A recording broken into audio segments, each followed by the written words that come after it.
Good morning, students. Welcome to virtual classes of class 10. So now we are start our next video of redox reaction. So in this type of reaction, first of all we just see clearly this word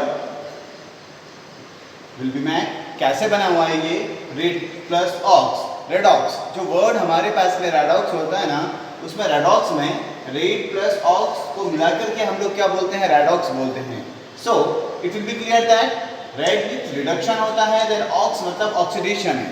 okay, so reduction and oxidation will be occur in this type of reaction and now we called redox reaction. Okay, so now इसकी definition हमारे पास क्या होगा. A redox reaction can be defined as chemical reaction in which electrons are transferred. Okay, listen carefully. So reaction in which electrons are transferred between two reactant participating in it. मतलब हमारे पास जो chemical reaction होने वाला है ना, एक compound ये वाला होता है, एक कंपाउंड बी वाला है. ठीक है ना. इन कंपाउंड्स में क्या होता है, जो मेटल्स होते हैं वो अपने इलेक्ट्रॉन्स को क्या करते हैं, एक्सचेंज करते हैं. ठीक है, मेटल में इलेक्ट्रॉन्स का एक्सचेंज होता है. मीन इलेक्ट्रॉन्स के यहाँ पर हम लोगों को वेरिएबल्स मिलते हैं, मतलब इलेक्ट्रॉन्स या तो कम हो जाते हैं या ज़्यादा हो जाते हैं. Okay, so first of all हम लोग डेफिनेशन को रीड करते हैं ऑक्सीडेशन का. The addition of oxygen atom.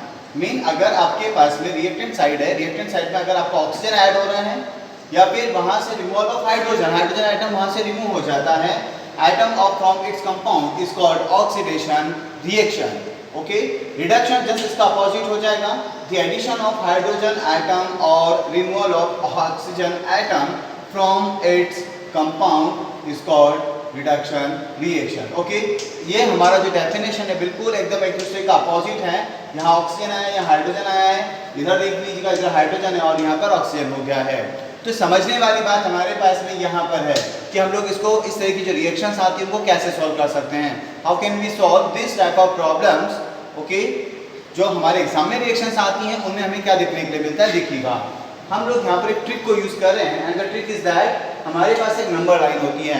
Number line में ये हमारा यहाँ पे मिड में 0 है. 0 से हमारा जो राइट साइड है +1 +2 +3 +4 वाला जो डायरेक्शन होता है, it is called oxidation number.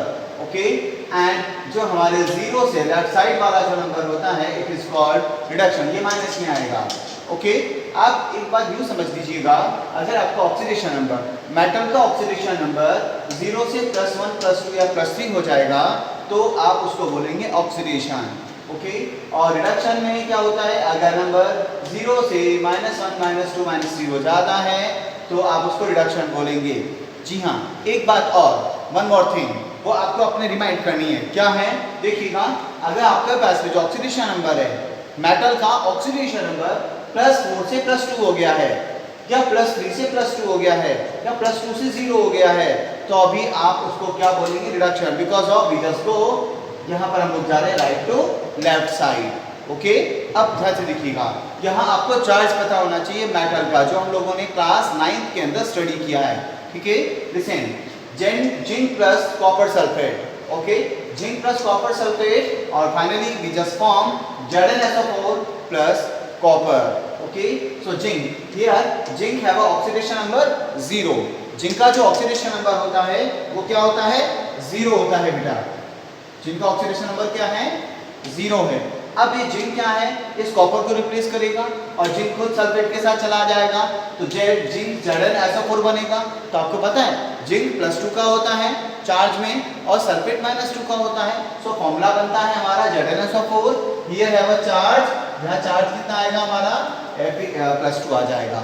So zinc 0 से कितना बन गया है, +2. तो 0 से जिंक कितना बन गया है, +2. हम लोग किधर जा रहे हैं, उस डायरेक्शन में. तो इसका क्या हुआ है, हमारा ऑक्सीडेशन हुआ है. Is it clear. वापस से देखिएगा, जो भी हमारे पास में एलिमेंट है, मेटल एटम में जो अकेला होता है ना, वो अपना ऑक्सीडेशन नंबर मतलब उसके ऊपर जो चार्ज होता है वो कितना होता है, 0 होता है. बट जब वो किसी अलग नॉन मेटल के साथ में आएगा तब हैविंग सम चार्जेस, तो उसके पास कोई ना कोई चार्ज जरूर आ जाता है. Is it clear. तो यहाँ पर जिंक के पास चार्ज कौन सा आएगा, +2 आएगा. ये चार्ज आपको 9th क्लास में चैप्टर नंबर 3 में वहां से लर्न करना है. ठीक है, तो 0 से +2 हो गया है तो जिंक का ZnSO4 में ऑक्सीडेशन हो गया है. ऐसे हमारे पास कॉपर यहाँ पे +2 की फॉर्म में था, कॉपर यहाँ से कहाँ चला गया, अकेला हो गया है, तो उसका आपको जो ऑक्सीडेशन नंबर है वो कितना हो गया, 0। मैंने आपको अभी बताया है कि अगर जो एलिमेंट हमारे पास होता है वो कंपाउंड के अंदर तो अपने पास में कोई ना कोई चार्ज रखेगा, बट जब वो अकेला हो जाता है तो दे हैविंग 0 चार्ज। ओके, तो उसके पास 0 चार्ज ही होगा। ठीक है, ये हमारे पास इसका क्या हो गया है, +2 से 0। तो वो +2 से 0 की तरफ जा रहे हैं ना हम, तो ये देखिए हम लोग कहाँ जा रहे हैं, राइट टू लेफ्ट जा रहे हैं। हमारे पास राइट साइड है ना बेटा, ये वाली साइड राइट है और ये वाली लेफ्ट साइड है, तो राइट टू लेफ्ट जाएंगे तभी क्या होता है, रिडक्शन होता है। तो जनरली आपको ध्यान रखना है ये जो इसके प्लस वाली ऑक्सीडेशन स्टेट है इन्हीं में चेंजेस होते हैं। अगर 0 से हम प्लस की तरफ जा रहे हैं, इंक्रीजिंग ऑर्डर में जा रहे हैं तो ऑक्सीडेशन है, और प्लस से वापस 0 की तरफ डिक्रीजिंग ऑर्डर में आ रहे हैं तो हमारा क्या हो जाता है, रिडक्शन। यहाँ देखिएगा FeCl3, यहाँ पर आयरन के ऊपर जो चार्ज है वो +3 है, ठीक है ना, और आयरन यहाँ से यहाँ पर दूसरे नेक्स्ट कंपाउंड में बन गया है, ठीक है ना। तो आयरन का Fe+3 से यहाँ चार्ज कितना हो गया है, +2 चार्ज हो गया है।